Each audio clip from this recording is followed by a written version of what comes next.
என்னத்தை பெற்றிருக்கிறோம்னா விடுதலையை பெற்றிருக்கிறோம். விசுவாசிக்கிறாமேன்னு சொல்லுங்க. தேவனிடத்திலிருந்து வருகிறவர்களுக்கு ஒரு ரட்சிப்பு கிடைக்கும். என்ன ரட்சிப்புன்னா, உன் எல்லா திங்குக்கும் அவர் விடுதலையானவராக இருக்கிறார். விசுவாசிக்கிறாமேன்னு சொல்லுவேமே. பாவ வாழ்க்கை அவ்வளவுதான், உன் நஷ்ட வாழ்க்கை அவ்வளவுதான், உன் துன்ப வாழ்க்கை அவ்வளவுதான். இனி உன் வாழ்க்கையில ஒரு ஜீவனை கொடுக்கிற என் தேவனாகிய கர்த்தராக இருக்கிற. விசுவாசிக்கிறாமேன்னு சொல்லுவேமே. அப்போ எதற்காக இயேசுவை ஏற்றுக்கொண்டிருக்கோம்? எதுக்கு விடுதலை? அவர் பேரு ரட்சகர்.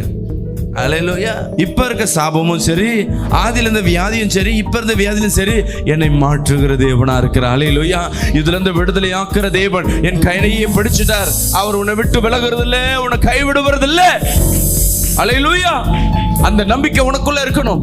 என்னை ஏன் என் தேவன் என்னை கரம் பிடிச்சார்? என்னை ஏன் என் தேவன் இருக்க அணைத்தார்? எதற்கான தேவனத்துல வந்தேன்? அநேகர் உன்னை பார்த்து கேட்கலாம், உன் குடும்பத்துல